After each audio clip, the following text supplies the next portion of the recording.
welcome to the latest edition of Blue City Blues, where we talk honestly with well-informed people about the problems facing blue cities and how to fix them. I'm David Hyde with Sandeep Kaushik, and Sandeep, I've had people recently tell me I shouldn't be using the word smart in the introduction, so I thought maybe I would try well-informed instead. I don't know what you think about that. Is that because they think we're dumb? What's wrong with the word smart? I think, well-informed, not just smart. I'm not sure. I don't know. I've gotten some pushback against the use of that word. Well, write and tell us why you're concerned about that. Is Lionel Messi like a talented soccer player or a well-informed soccer player? I guess it's hard to say.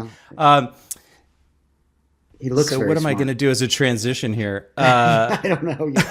You went off on a weird tangent. You have the World Cup on your brain, obviously. We've got a game today in Seattle with the World Cup. Yeah, I know. All right. Well, our guest today, who's going to help us understand what's happening down in San Francisco, is Jonathan Weber, who was the Los Angeles Times Silicon Valley correspondent starting, I think, in 1990. He later became editor-in-chief of the Industry Standard, and his new book is City on the Edge, Technology, Politics, and the Fight for the Soul of San Francisco. Jonathan Weber, thank you so much for joining us. Thank you, David. A pleasure to be here. So I want to start by asking you a little bit about your backstory. And Sandeep and I were both living not in Silicon Valley, but in the Northwest here, starting in the 1980s through into basically the late 1980s. You moved to San Francisco or Silicon Valley in 1990. And I'm just wondering kind of why did you move there, but also what was tech like back then?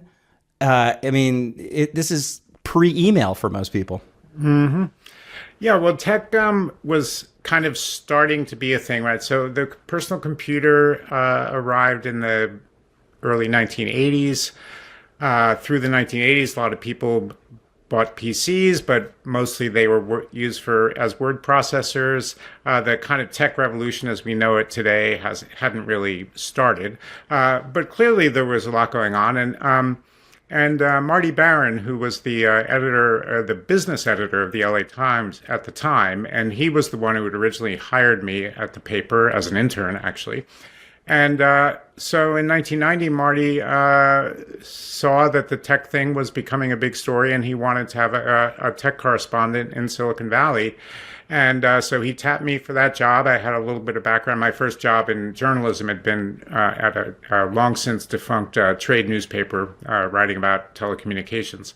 And so Marty tapped me for that job and sent me north to cover Silicon Valley. Now, the LA Times at that time had a good-sized bureau in the city of San Francisco. There were about 8 people there. And I showed up at that bureau, and the people there were like, "Oh, that's great, that you're here, but like, if you're the Silicon Valley correspondent, what are you doing here? Because we don't. This isn't Silicon Valley. Like, we don't do tech here. That's down south, and Silicon Valley is about an hour away. I mean, it's a 30-mile long valley, so depending on the north or the south end of it, but it was really a very different world. The tech world was an engineering-driven culture. It was a very military kind of oriented culture, very engineering-driven. It was geographically very suburban in Silicon Valley, and San Francisco was a very different world. It had been the headquarters of the counterculture. It had gone through a lot of kind of social tumult in the 70s and 80s. The economy was kind of not very good. Like, it had lost most of its manufacturing after World War II, and then the corporate headquarters and banks and things that had filled the gap to some degree in the financial district. Some of those were starting to move out now, either to cheaper states or moving to the suburbs. So the economy was really very uncertain in 1990, and there was not a single tech company in the city of San Francisco at that time. So it was really a very different time, and the industry, was tiny. So to talk for a second about the tech industry at the time, and I mentioned this in a couple of different places in the book, but the industry was so much smaller and so much more intimate that it's almost hard to imagine today. But these executives. So I was one of about a dozen journalists who for the National Press Corps who covered tech I mean, that was it. There was about a dozen of us. We saw us each other at the same events all the time. And the industry leaders were very accessible. You'd go to these conferences and Bill Gates would be standing in the hallway and arguing with whoever came along, that was kind of his thing. And, you could just talk to people. Steve Jobs, I remember one time called me up. I never knew how he actually found the phone number, but this was pre cell phone. And I was staying at my girlfriend's house in Palo Alto, and somehow at 8 a.m, phone rings and it's Steve Jobs. And he's like, "Hey, Jonathan, it's Steve Jobs," like we were old friends or something, which honestly we weren't, but he wanted something from me at that moment, and that was just kind of the mood and the style of the thing. It was very, very different. You said that I heard you say didn't Bill Gates yell at you at one point at some conference about the fact that you were covering the antitrust? We had a crazy interview. So I went to interview him. This would have been in probably 91, I think, 91 or 92, and the Federal Trade Commission investigation of Microsoft, which led to the antitrust suit, had just started, and so I had this interview scheduled, and it was odd, I remember, because it was on a Saturday. And so I went up there, and so there's hardly anyone on campus, but they take me in, and then I start asking him some questions, and then he's very contemptuous, very hostile, and he believes that the FTC investigation is a bunch of bullshit, and further, that I am an idiot for even asking him about it. Because if I knew anything, I would know that, this federal investigation, which led to one of the biggest antitrust suits in history, was sort of a non-event, and why was I so dumb that I would be wasting his time with such questions? He's a much better journalist than you are, clearly, yes. He saw himself as. So let's bring it back to San Francisco, because you get to San Francisco in 1990, and you're at the dawn of this kind of new internet thing that starts to happen. But let's start with the city there, because in the early pages of your book, you kind of give a portrait of San Francisco back then as a kind of, it's a funky, countercultural, welcoming, kind of energetic and vibrant, artistically beautiful city. But as you say, also economically on its back heels and there's no real tech economy. And so it's this kind of very different place than we think of as San Francisco now, kind of affordable, egalitarian, and in some sense, I think you're saying a very cool city back then, authentically, culturally cool. Is that? Yeah, I think that's probably true. It was a very fun place. You didn't have the kind of money chase, like you see it today. And there was a lot of very experimental culture. There was this group called the Cacophony Society that did all kinds of public sort of stunts and jokes and gags, and it's kind of some kind of performance art theater. They were actually the group that really started Burning Man, as an example. So it was it was a fun time. There's a video you could look up on YouTube from 1989. There was an outfit called the Survival Research Labs, and they would hack together robots, but this is 1989, so robots in a different sense, and so this was kind of industrial machinery, and they would do things to make them spit fire and stuff like that, and then they would stage fights of the robots, and they had this one performance in 1989, and it was underneath the 280 freeway viaduct in the southern part of the city, but not very far from downtown, maybe a mile and a half.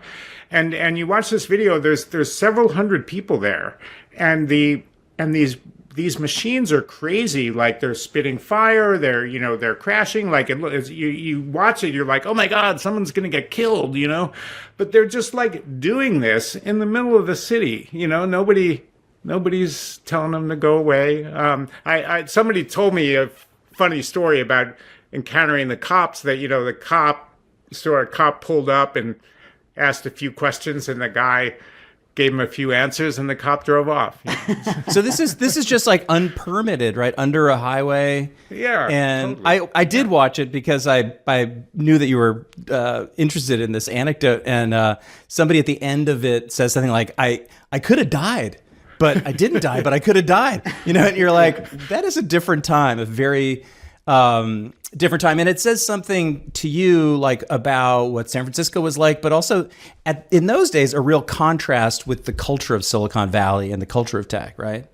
Yeah, that's right. And that is kind of why. So the internet, which the consumer internet as we know it, the World Wide Web, really started in the early 90s. And so the people who were kind of into that and who were really on the front edge of the innovation around the internet and cyberspace and the new online world and starting to invent things like virtual reality, like those people were interested in the culture in the city. They were not interested in living in a ranch house in the suburbs. So that was a important distinction, I think. So let's talk about that a little bit, because at the beginning of this, whatever we want to call it, tech explosion, tech revolution that happens in San Francisco, right? I mean, you really say that extant culture that existed, that kind of funky countercultural kind of, live and let live, libertarian sort of vibe that permeated the city, really has a lot of impact on these early internet pioneers, right? And that in the early 90s, these people are doing these things, and it's non-commercial. It's not even non-commercial, but the ethos is almost anti-commercial, right? Right. That's right. Yeah. They're not interested in money. They're interested in something different, a kind of communitarian, collaborative, endeavor. And this is the beginning of open source, right? Everything, they're working together and they're putting it up, and it's all free. And people are fired up, not because of the promise of material gain, but because they see an opportunity to build some fresh and dynamic new world with these unheralded, expanded horizons. So talk a little bit about, it's almost this kind of techno optimism that in retrospect to me seems more than a little naive, but also in some ways not that different from the kind of willfully naive optimism about human potential or what have you that characterized the San Francisco hippies of the boomer sort of flower generation. I think that's absolutely right. So the some of that techno optimism that you refer to, which I'll elaborate on in a second, but it definitely is related to those old tendrils of the counterculture, the 60s counterculture. John Markoff, the New York Times, longtime New York Times tech writer, he wrote an interesting book called What the Dormouse Said, which is explicitly about the connections between the counterculture and the early personal computer industry. So he was looking more to the slightly earlier era, but those connections were there. And if you think about it, the internet was a brand new thing, right? Nobody quite knew what it could do, what it was, what you could build around it, how you could make it work. So there was a lot of kind of creativity, experimentation, kind of pushing the boundaries and sort of doing things. And a lot of the politics, actually early politics of the industry around the Electronic Frontier Foundation, was really about protecting the right to do stuff in cyberspace, to kind of play around in this new realm and not have it be some, kind of tightly controlled corporate zone. Yeah, fuck the man, right? I mean, you don't want the man coming in and Well, it's funny because we were talking recently to an indie rock musician, John Roderick, about what the Northwest music scene was like in those days. And it kind of makes sense, and it's easy for us to remember that wasn't about making money. In fact, it was sort of rejection of a commercial ethos. But to think about tech that way, it's really hard to remember that. And in the book, one of the people you talk about is the guy who starts Craigslist and kind of, what Craigslist was like and what that was all about. So I wonder if you could tell us a little bit about that story and how that fits into this kind of countercultural tech ethos. Right. So Craig is a kind of great example of what I'm talking about. So Craig was a guy from New Jersey, and he moved to San Francisco to work for Charles Schwab, and he was a techie. He worked in computers at Charles Schwab, and he got to San Francisco. He was a kind of socially awkward guy, but he was interested in the culture, and so he started kind of looking around and sort of going to events and trying to find out about events. And he was part of the Well, which was a very early online community that was very influential among the first generation of internet entrepreneurs and others. And so partly through the Well and other things, he got to know some people, and then he started just collecting events because he was looking for events, and then he became a little bit of an authority within that small group, so people kind of knew that Craig knew where the events were. So he started doing a little newsletter where he would just send around a little list of events, and then more and more people wanted the newsletter. And then then people were like, oh, you know, apartments, how about that?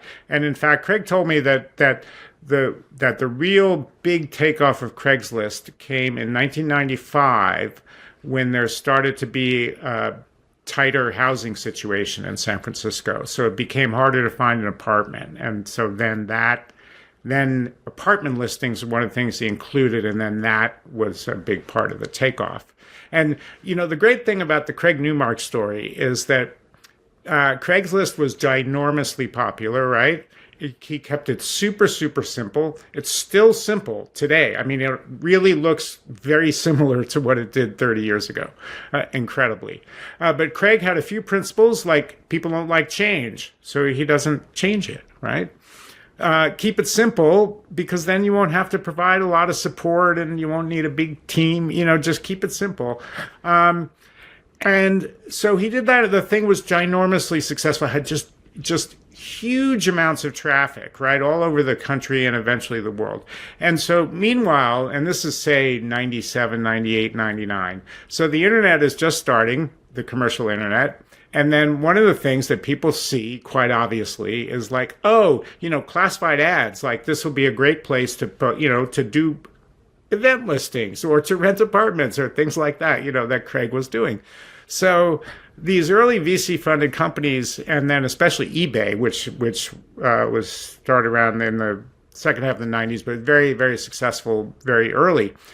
And so there were all kinds of people that were desperate to buy Craigslist because he owned the classified market, you know. So they were, I mean, it was crazy. You know, eBay went after that for years and years. You know, they managed to find a disgruntled early partner who had a bunch of shares that Craig had given him and bought the shares from that guy and tried to leverage Craig with that, you know. And, you know, they were like, name your price, dude, you know, $1 billion, $2 billion, you know, whatever. I mean, that was literally their attitude, but he wouldn't do it.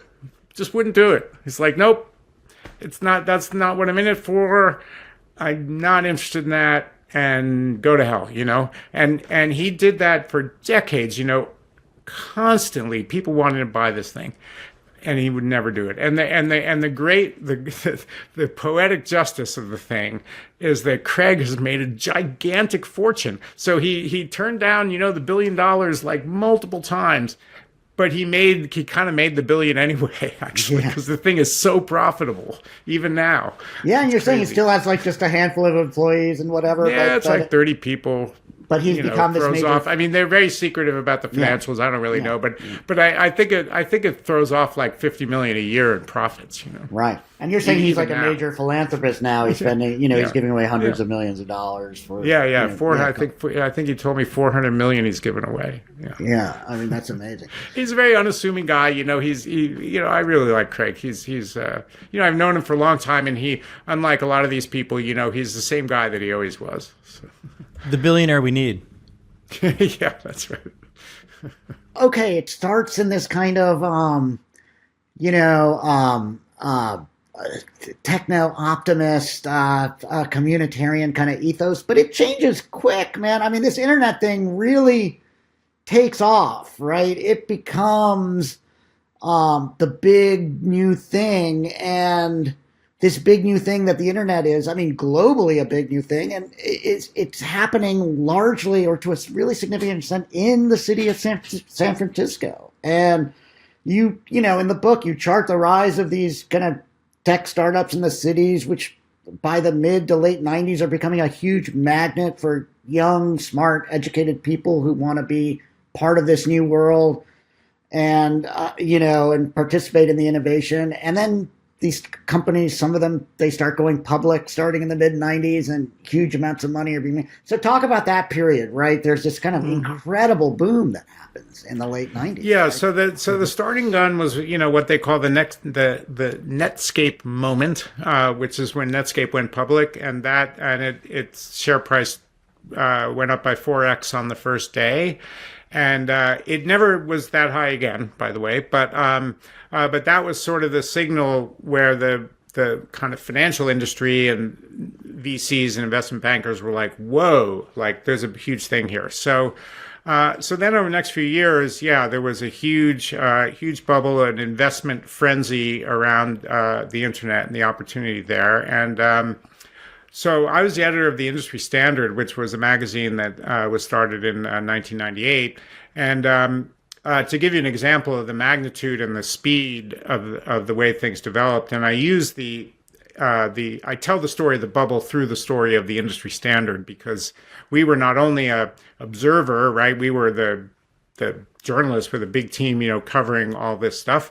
But we were also a bubble company ourselves. So we were experiencing the thing that we were writing about. And so in our own company, so we went from a standing start to 15 million in revenue in the first year.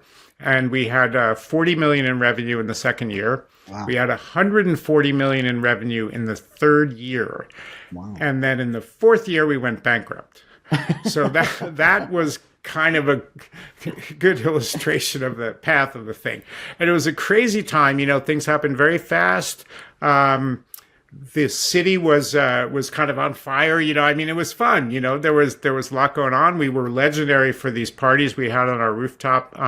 To this day, that's one of the main things people remember about the Industry Standard. And it was a very exciting time. And even though, so the money had come in, right? And people, it's like, oh, wow, we can make money.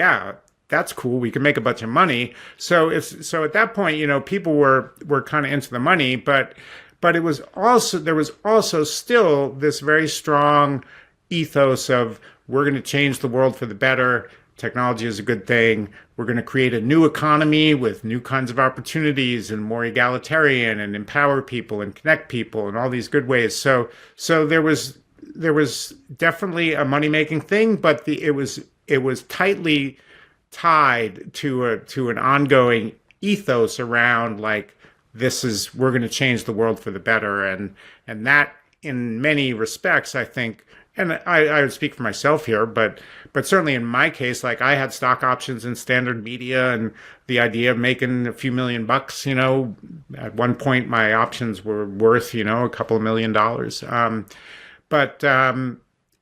But that wasn't my main motivation, really. I got paid a good salary. It was a good job by any standard. But the motivation wasn't like, I'm going to get rich doing this. The motivation was like, this is a really important moment in history. We've got a front row seat. We want to do a good job of writing the first draft here. And you also argue that Wired magazine plays a really big role, kind of beyond San Francisco, and kind of rebranding tech as something that it's not IBM anymore. This is some cool shit that you should get into, and it's world changing. So what's that story with Wired? Because I remember Wired, of course, from those days, but I hadn't thought of it, in this kind of historical context before. Yeah, well, Wired, and Louis Rossetto, the founder or co-founder with his partner of Wired, he set out very explicitly to, like, make the stars of the industry into rock stars, into celebrity. Like, these are the most important people in the world. They should be treated as such. The tech revolution is going to change everything. These people are the people who are changing the world. They're cool. They're sexy. They're fun. This is not your father's technology industry, right? So that was huge. And even aside from the that sort of vibe shift, or it's sort of linked to it, but a big thing that Wired did was that prior to Wired and prior to 1990, the term, like, even the terminology, like nerd or geek, right, or those are sort of disparaging terms referring to somebody who's sort of too interested in technology, right? And so that was kind of, if you were like really into tech, you were like a nerd, you were a nerd, you were a geek, and that wasn't really a good thing. But But Wired was like, first of all, it's kind of cool to be into tech. And second of all, there's actually a whole world of people out there that you didn't know about. So there were a lot of like undercover tech enthusiasts around the country, you know, not in Silicon Valley or even in Seattle, really, but more in like middle America. You know, there were closeted tech enthusiasts who couldn't really share. They had nobody to share their enthusiasm with, and there was almost social opprobrium around being too interested in technology. So Wired was like, oh my God, there's like a whole world of people out there who think like I do, you know. So that was a real revelation for people. You know, Ev Williams, the co-founder of Twitter, told me about literally like picking up Wired magazine, one of the first issues, on a newsstand in Grand Island, Nebraska, he was from rural Nebraska, and he picked up that magazine and he was like, I got to go to San Francisco. Huh. You know, I'll add just one other thing about Wired is that the magazine was, you know, ginormously successful and influential, but it's also the case that Hot Wired, a story I tell in the book, was really almost the first website, the first commercial website as we know it. Yeah, you talk about that. Very, very significant. You know? That they've got to, you know, kind of create the protocols for how you do they've got to kind of invent it all from scratch, right? Literally. I mean, there's no software. Like, what is a website anyway? You know? Right. Yes. I mean, that obviously that part of the book is it's a fascinating story of how this kind of world comes together in the early and mid 90s. But it's also like, okay, here we are in the late 90s, and yes, these companies are now, you know, nationally, globally known, famous. The internet is this big new thing. There's still a lot of optimism about how it's going to transform the world for the better. But in the meantime, it's already begun to transform San Francisco, the city. And in the late 90s is when, as you say in the book, you start to begin to you know, not everything is wine and roses in San Francisco. If you're not part of this world, this new world, and making this new money, you might be getting left behind here. And homelessness is becoming a bigger problem in the city. Evictions are skyrocketing, and a political backlash begins to form. You know, there are people in the Mission District who are like, wait a minute, why does my funky old, you know, this is a low-income neighborhood, but people are sort of proud of what it is, and these techies are coming in and taking over buildings, and there's redevelopment happening, and like, people are like, wait a minute. What's this about? So talk a little bit about the origins of this kind of political pushback to right. Yeah. Well, so I think that I would say there are really two main elements to it, and one is strictly around the rent. So it's a relatively small city. A lot of the apartment stock is rent controlled, which is good if you have an apartment, but it means that it constrains the effective supply at any given time. So with the huge influx of people for the internet and making good money and just more people, it drove rents way up, and then led to, you know, evictions and other kind of things that come with a tight and overpriced housing market. So that created a lot of resentment for the obvious reasons. You know, suddenly you couldn't get an apartment unless you made a ton of money, and people were vulnerable to being pressured out of their places. You know, there's something called the Taylor Act in California where you can evict people if you're taking the building off the rental market, and that's kind of often abused sort of process. So there were a lot of fears around that. So just, you know, the rent's too damn high and like, we don't like it, you know, so that was one big component. But the second one is a little more subtle. It was more of a cultural thing where it's like, who are these people? These are people coming from somewhere else, different kind of people. They're not our people, and they're taking over our neighborhood. And we don't like that. This is our neighborhood. And, you know, these stores, these kind of little cafes and little variety stores and things like that, you know, they may not look like much, but we like those stores. Those are our stores. And we don't really like it when one of those stores gets kicked out so they can put a super high-end restaurant in there that we can never afford to eat in. So So those cultural tensions, I think, were really, really significant because there really was a feeling of like, no, this is our neighborhood, and you can't. You're kind of an illegitimate resident as a newcomer. Now, that attitude is kind of understandable in many ways, but is also very like a very un-San Francisco attitude in another way. So, and the cultural tensions, and those ramped up, again in an even bigger way. And just a quick follow-up, but on San Francisco in what way? Just to elaborate a little bit about what made that sort of pushback on San Francisco, or you mean what made it more intense? No, not what you were saying. It was sort of it was in some ways it was an un-San Francisco kind of attitude. Right? Yeah, well, I think because San Francisco has always been one of the magnificent things about it as a city is it's a place where like people come to make their fortune. People come for a new life. People come because they want to leave something behind, and it's a somewhat transient kind of place. And so it's kind of welcoming to people who come in from outside in general. So in that way, it's contradictory, I think. Nowadays, there's a lot of anxiety in blue cities, a lot of dystopian worries about AI, a lot of concerns, obviously, about all the problems associated with all the money that tech represents. But if you go back to, like, say, 2008, at least here in Seattle, there's the housing crash, the recession, unemployment's up. And so our mayor at that time, Mike McGinn, welcomes Amazon into the downtown core. Not just him, but he's a very progressive guy who does this. That starts happening, Sandeep, I think in the early 2010s, somewhere in there.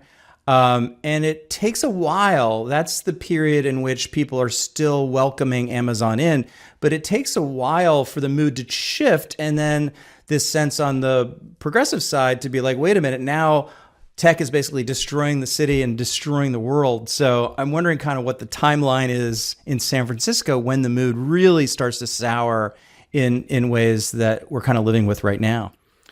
Yeah, well, I think it's a similar timeline to what you describe, and in fact, what you describe about the mayor kind of welcoming Amazon to downtown in 2010, right? That was a very similar to what happened in San Francisco. So, in that time period, also great financial crisis.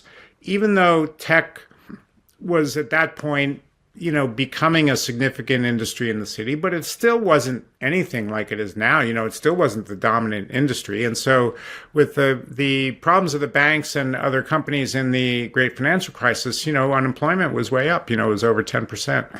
And so the city leaders were very worried about that. And the Twitter tax break, which became kind of a symbol of the city selling its soul to the tech industry, which is rather hyperbolic way to look at it, but the Twitter tax break arose directly from that moment where the city leaders were like, "Oh shit, unemployment is way up. We don't really know, like, what is the future of San Francisco's economy? Like, it kind of looks like tech, so we better not let the tech companies all move out."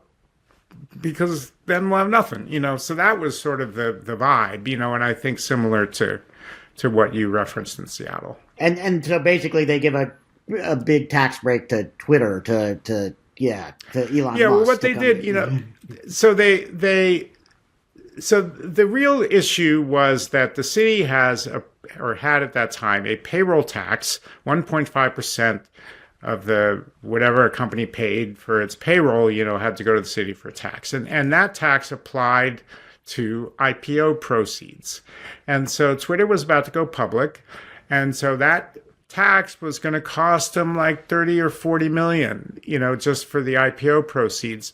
And one of the things about San Francisco, it's very geographically small. So you don't have to move very far to be outside the city limits, So they were going to move to South San Francisco, which is only 5 miles away, and save the 30 or 40 million, So that was kind of the issue. Now, it was funny how it played out because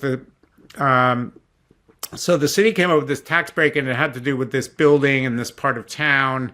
I won't go into the whole thing unless you're interested, but so they did a tax break and attracted Twitter to move into this big building and renovate that, and spur the renovation of that building and then that part of town. And so it was the mid-market tax break. So it was a payroll tax break for any company that moved in there. But it was known as the Twitter tax break. And a lot of the tax savings went to Twitter. Now, the tax savings only ended up being, it was like it cost the city about $70 million over 8 years, which, in a city with a $15 billion budget, it's not really that much. Also, what happened, which hardly anybody even knows. So after the Twitter tax break was passed with great hoo-ha, all kinds of noise around it, right? But they passed the thing. And then the companies that are not in the tax break zone that are also about to go public, and especially Zynga. So Zynga, the game company, has also been growing like a weed. They're probably maybe the second biggest tech company in San Francisco. And they're maybe even bigger than Twitter at that point. I'm not sure. But then Mark Pincus, the CEO of Zynga, is like, what the fuck? Like, what about us, And this thing's going to cost us $80 million. The figure he had, $80 million, he was counting not just the IPO proceeds, but some other stuff. And they had moved, so then they were going crazy. And then, Salesforce and the other tech companies didn't like it either. Like, what's with the special treatment for Twitter? And so then the city passed another ordinance that basically just said the payroll tax doesn't apply to IPO proceeds. So that actually, first of all, was a bigger fiscal sacrifice than the actual mid-market tax break, and second of all, like, they probably could have done that in the first place, and they wouldn't have had to mess with all the other stuff, So it was just kind of funny. You talk a lot about how the politicians kind of handled or mishandled that. I guess in this instance, it's sort of Gavin Newsom, who was mayor from 2004, and then handing it off to Ed Lee. But how did they approach or how did they handle or mishandle the emergence of big tech and taxes and the rest of it from your perspective, those two mayors in particular? Yeah, so that's a good question. I think that in the case of Gavin Newsom, so he was kind of tech savvy in a way, and he knew a lot of these people, and he socialized with some of these tech moguls, and he was a little bit part of the scene in a way, but he didn't really. And he would always have ideas. So Gavin is a great idea guy. So he's always generating ideas, and then most of them don't go anywhere. So that's the plus and the minus side of that. But so he had an idea of, like, we're going to have citywide wireless. He was talking to some people at Google at a party, and then he's like, oh, this would be great. We could have citywide wireless, and then, but it never happened because he had no follow through, and there were many people who objected to it. It's a complicated thing. You got, and he didn't have patience for that. So, so that was kind of Gavin, but the thing I really fault him for, is the housing thing, because the 2000 when he was mayor was a slower time in the economy, and that was you can't really deal with a housing crisis when rents are at an all-time high. You have to deal with a housing crisis when the market is a little bit cooler, and so I think that Gavin had the opportunity during the time that he was mayor to take some steps to try to get ahead of what was about to become a huge problem, and he didn't do that. So I would fault him for that. I think Ed Lee. So Ed Lee was a funny figure, because Ed Lee was not his own man in an important way. So he was installed by Willie Brown and Rose Pack and other people. He actually literally did not want to be mayor. Now, he later came to enjoy being mayor, but at the beginning he was like, I don't want to be mayor. It's too much stress. It's not my thing. And, about to retire, he just didn't want to do it. But they were like, no, you have to do it. You owe it to the family and blah blah.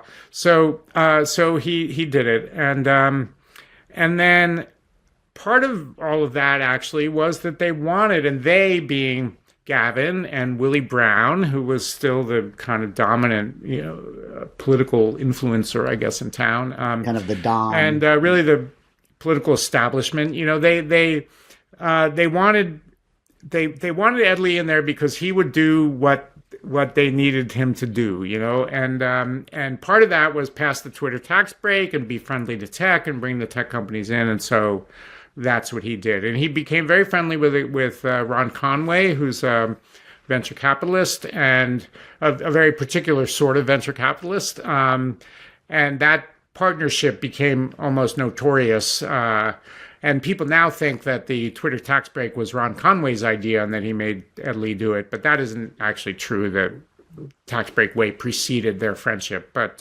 Ron was very opportunistic, and he saw that the companies needed a friendly city government, and it wasn't just about taxes. So this was the time of Uber, Airbnb, right? So they needed city rules that would let them be in business. I mean, Airbnb was an illegal business. I mean, you weren't allowed to rent out apartments for 2 days. That wasn't legal. So Ron saw that the companies were going to need the political cover, and he went straight after Ed Lee and built a strong partnership there, and that benefited the industry tremendously. Yeah, it's interesting. I mean, obviously, I make my living as a political and public affairs consultant here in Seattle, and I'm definitely, David and I were talking about this earlier today, I'm definitely a beneficiary of Seattle's tech boom, right, which follows in the wake of San Francisco, and I've consulted for companies like Airbnb, and I started consulting for Lyft in 2014 when, I met John Zimmer, who, within like 6 months of me meeting him, there's like 5 layers of, the company's growing so fast that there's like all these layers of people between me and him. But at the beginning, like he showed up in Seattle in December of 2013, and I met him at a party and, started consulting for them.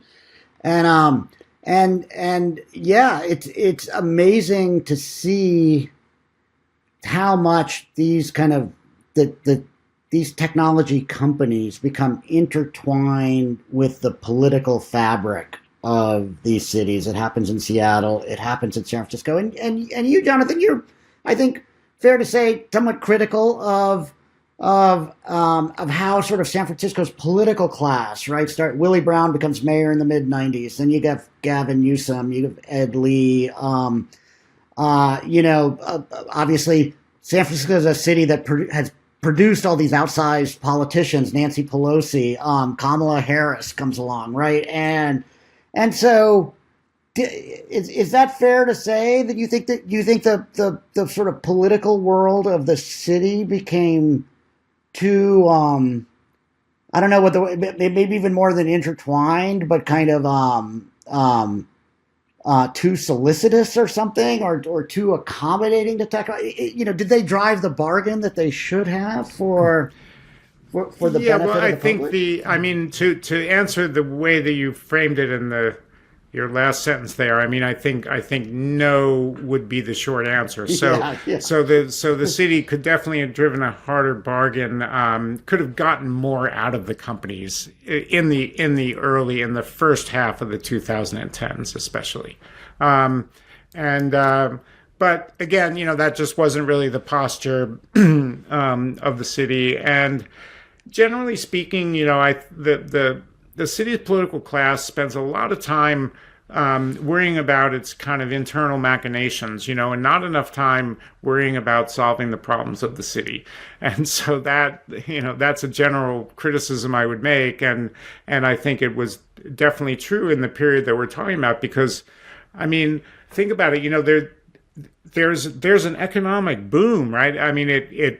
It brings tensions, but it also brings a lot of money. Like, it brings the ability to kind of try to solve problems, to try to, have new approaches, try to do things.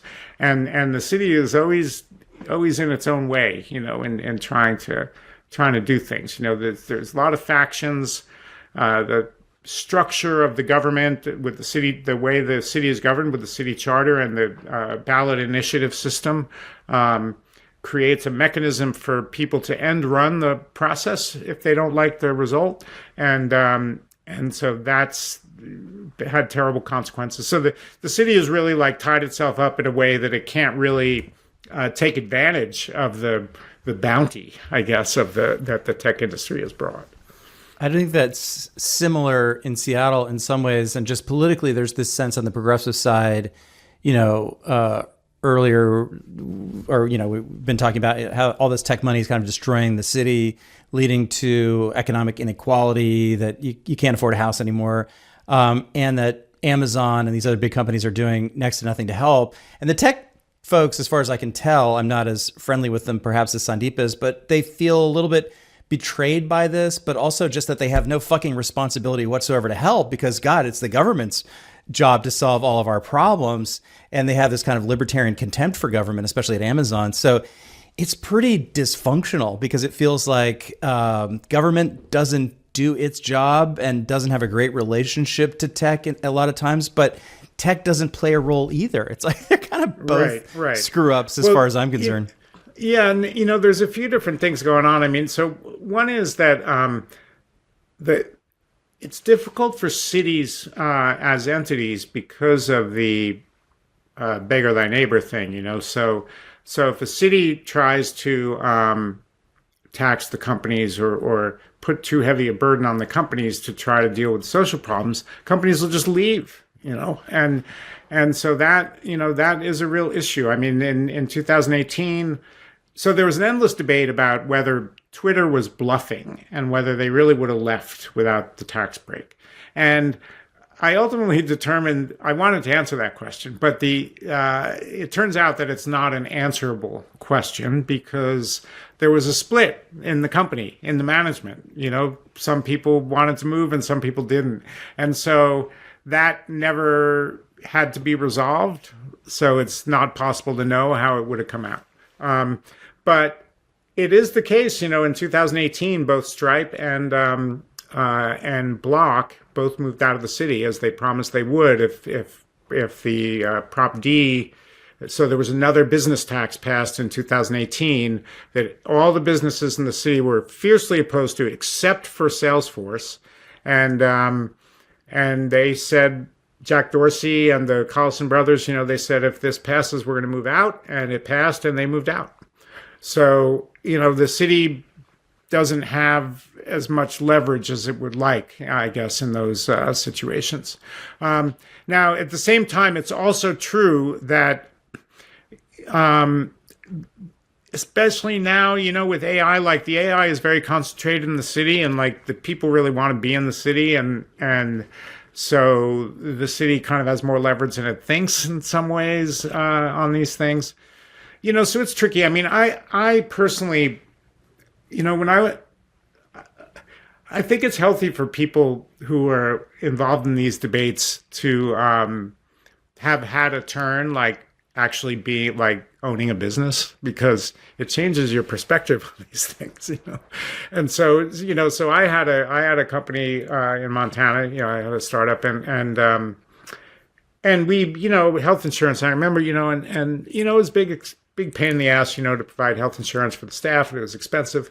And I remember feeling like, why is it my job to provide health insurance for these people? Like, I'm their employer. I'm not their doctor. It's like, I'm not like, why is this, it just seemed weird to me that, like, as the employer, that their health care was my responsibility. I didn't get it, And so I think that sentiment is pretty powerful among a lot of business owners. They're like, look, okay, like, city has a homelessness problem, but like, it's not my responsibility to solve the city's homeless problem.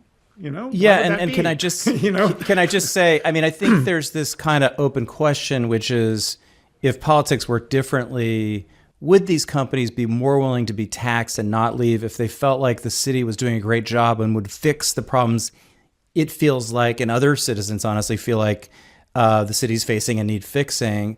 And unfortunately, the politics of blue cities and progressive politics don't always really work that way. It's more like especially right now, it's a tricky situation. But Sandeep, I'm sure you've got more questions. Well, no, I mean, I'll just weigh in on this because I think because I work with a lot of tech companies, and so when I think about how they respond to this, for one thing, these tech companies go through their own morphology, or they have to grow up, right? Like they start out, they grow at this incredibly rapid pace in their early years, the unicorns, the big successful ones. And a lot of those early years are spent kind of inward looking, growing the company, and they don't spend a lot of time thinking about, the environment or the city in which they're operating. And then they start to get big, and then they have to, and they evolve, and they go through a kind of teenage phase, and they're resentful or whatever. And then Microsoft figured it out, right? And they have Microsoft here in the Seattle area has a very significant philanthropic arm, and they do all of this kind of civic engagement work. Amazon got there too. It took, Bezos, I think, started out congenitally a libertarian, but kind of the company, as it really started to get pushback in Seattle, came to the realization that they have to do more engage, and if they had these big housing initiatives and what have you.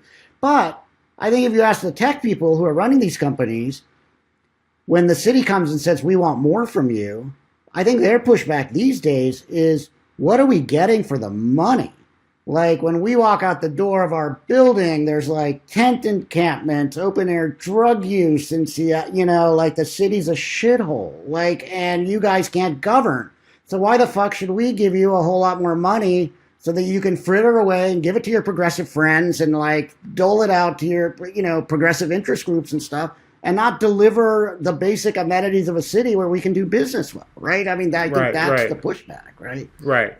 Yeah, no, I think that's very much the case here too. And I think that's legitimate pushback, and in the sense that, on the one hand, business people are always convinced that, that they are sort of smarter than whoever's in public office, and they can, if it were up to them, they would spend the money better. And so it's better if I just kind of spend my own money as philanthropy instead of having to give it to the government for social programs. So, that's sort of an attitude that I don't always appreciate that much. But I do think that so to speak to the category that you have here of progressive blue cities, and I would certainly include Seattle and San Francisco in this. So I think the gigantic, monumental error that was made by the progressives in San Francisco was not taking seriously the issue of street conditions.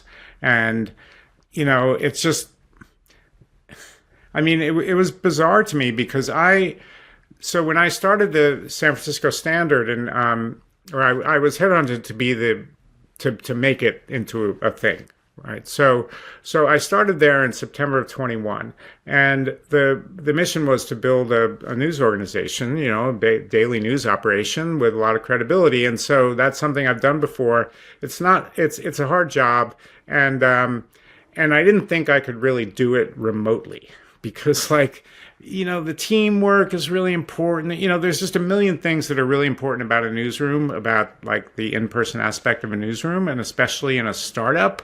I was just this has got to be in person. So I insisted that we be in person, starting in the fall of 21, when almost no white-collar institution in San Francisco was back in the office.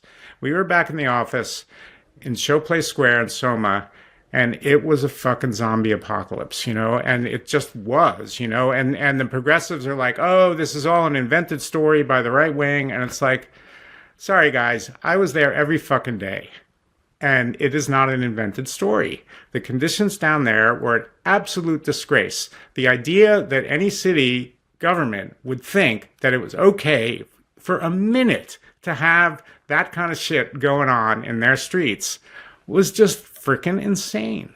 And, so solving it, is not necessarily an easy thing. I'm not saying these are easy things to deal with, but the denial was madness. And I think it's done just immense damage to the Democratic brand, Yeah. and yet San Francisco voters at least seem to want to reverse course, having elected Daniel Lurie in Well, yeah, 2024? they do because like who wouldn't? I mean, the shit that was going. You haven't been to Seattle. The recalls, the recalls and the the stuff that happened. I mean, because people were pissed. They were like, it's like, come on, are you kidding me? Like, and it wasn't. I mean, so there were certain areas of downtown. I mean, you couldn't really go. So there were definitely areas of downtown where you would not want to go at all, wouldn't want to be there. Most of the city was sort of fine, but even in other parts of the city, like the car break-in thing, you can't park your car without it getting broken into, right? So that, so the progressives are all like, oh, well, that's just property, and blah, blah, but Bourgeois concerns. Bourgeois values, but, call it what you want, but when people can't park the car on the street without it getting broken into, like your argument that that's okay, like is not going anywhere, Yeah. Just this week, a friend of mine's car got stolen, and our two cars got splattered with latex paint by somebody who was wearing a zebra outfit, who was like just seemingly high out of their mind, basically. And it's like, there's no solution to that, right? Like, what's going to happen to sort of, move forward and make myself or our neighbors feel less assured that sort of thing's not going to happen tomorrow? Like, I mean, I have no source of optimism really whatsoever. I just wanted to follow up, though. My larger question here was, I saw one of your tweets saying no one's going to like this, but Daniel Lurie and Zoran Mondami are succeeding as mayors for exactly the same reasons. I love that. No one's going to like this, but what are you getting at there? Because I think it's a really provocative point. So they both have a very cheerful, very engaged, very present, approachable public persona. And so people really respond to that. So Mondami, people talk about a social media game, but it's like those videos, he's very, very relatable. And he kind of, and he's sort of there. You feel like he's always sort of there. His people are there. They're very present. They're very aware of what's going on in the city, and they're open. They're trying. They're regular people like you, working on these problems. Now, Lurie is not a man of the people in the sense that he's a billionaire. Everybody knows that, but he has a very sort of friendly demeanor, and he also, he shows up at every freaking ribbon cutting. Yeah. I think I wrote in the book, no business opening is too small, to merit a visit from the mayor. We had Emily Hoven from the Chronicle on back in December to kind of do an assessment of Lurie's first year, and I remember the phrase she used was earnest dad vibes. Like his Instagram videos have this earnest dad vibes that people relate to. Yeah, and so people, people like that, and so they appreciate that, so they feed, and he kind of feeds into a certain civic pride, that we're like, hey, we're a great city, we can do better than this, come on, and I think Mondami has a similar thing, he's like, hey, I'm a New Yorker, you're a New Yorker, we could do this together, and so I do think there's that similarity. And and I haven't followed. I mean, I'm from New York. I followed a little bit, but my sense also is, so Lurie has a very technocratic, kind of approach from a policy standpoint. So he hasn't done anything super controversial or confrontational. He's just been kind of chipping away at the edges of things, and a lot of the improvements that you see, partly because he's chipping away. The street conditions are a lot better. The city's in better shape by any measure. And a lot of that is, some of it is his chipping away at little things, but a lot of it is actually just psychological, So people feel better about the city, then they don't throw trash on the street as much. They don't, it's just true. Like the police were kind of on strike, before. Like they didn't want to arrest people because it's like, we arrest people, they're just going to let them out anyway, So the police were kind of on strike. The civil servants were demoralized. But so now you get a new regime. You get some enthusiasm, and it's my sense that Mondami is also benefited from something quite similar. Certainly, yeah. interesting to see the kind of evolution of that relationship. And when I think back on, we were talking about Seattle's experience, right? Amazon comes in 2010, and at the beginning, there's this kind of tech bromance between the city and Amazon. But by 2017, Shama Sawant, our local, socialist firebrand council member, is leading marches that are literally fuck Amazon marches, right? And saying Amazon's destroying the city with its gentrification and all that. But even during that period of Trump 1.0, the tech moguls, the people running these companies, they sort of align themselves politically with the resistance and progressives and all of that. And this time around, when Trump got reelected in 24, it changed, right? And all of a sudden you've got these, they're all showing up at the inauguration, and Mark Andreessen's, God knows what he's up to with the Trump people, and Elon Musk is doing Doge, and that relationship seems like it's just gotten politically and ideologically a lot more fraught between here in Seattle, for sure. And we're seeing it manifest in some of this anti-data center stuff and this techno-doomerism about AI that is rampant, at least here in Seattle. And I just wonder, Jonathan, is that your sense of the vibe and the relationship right now between tech?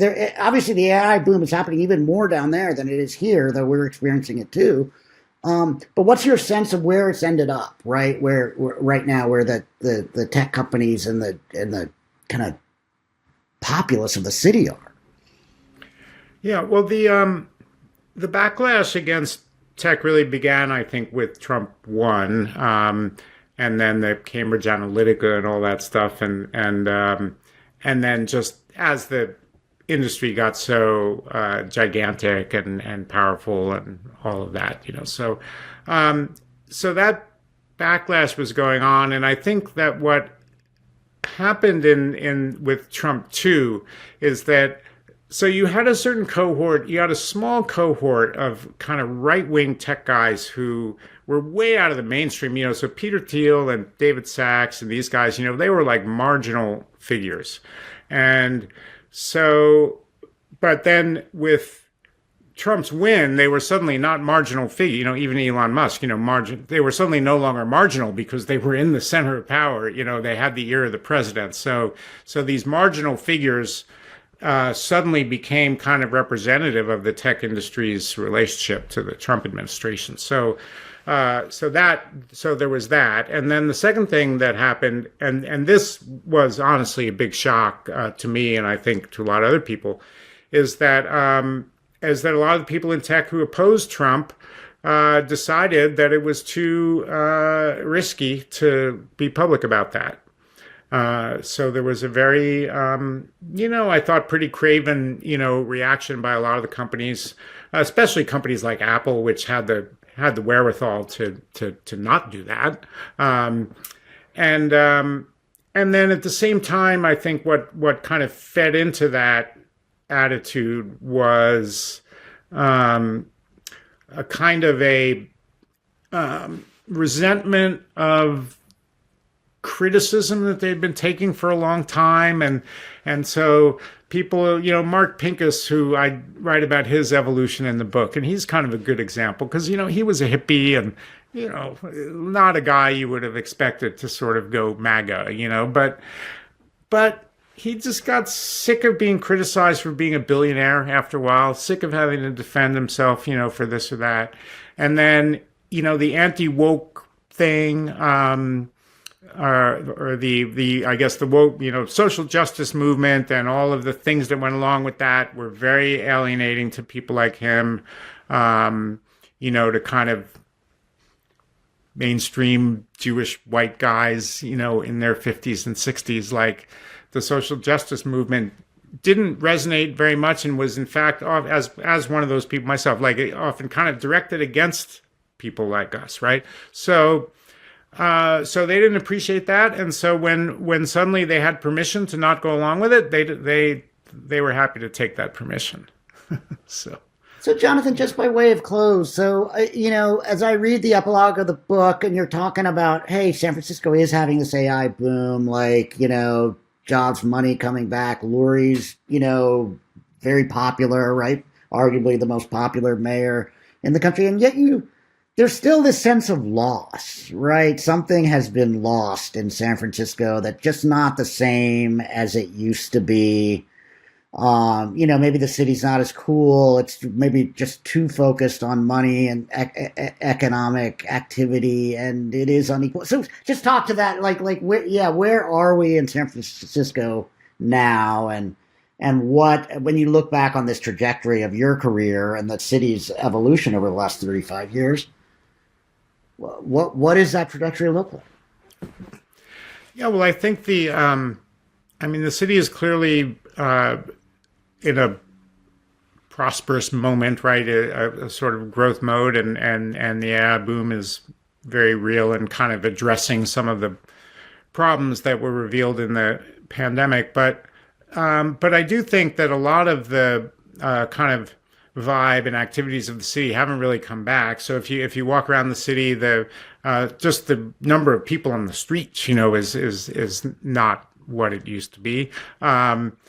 In terms of restaurants, nightlife, these kinds of things, it's definitely not really come back.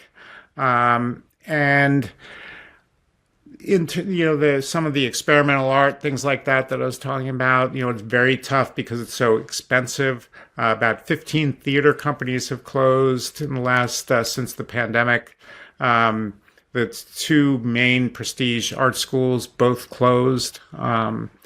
And so I do feel like the city has become much kind of less fun. Now, of course, it's always dangerous to say that because maybe I'm just less fun, right? Yeah. But I think nostalgia is a hell of a drug, right? Yeah. So I realize the hazards in statements like that, but I think it is true. I mean, if you go around to neighborhoods where there used to be like a lot going on at night, in the marina or on Polk Street, or the whole club strip, in Soma on 11th Street, and it's just not happening, there just aren't people out in the same way that there used to be. And you have a lot of social activity moving into private spaces. So that's a big phenomenon that, isn't necessarily a good thing for cities. So, I just worry, I guess, my basic worry is that it just becomes a city that's just entirely occupied with making money on AI,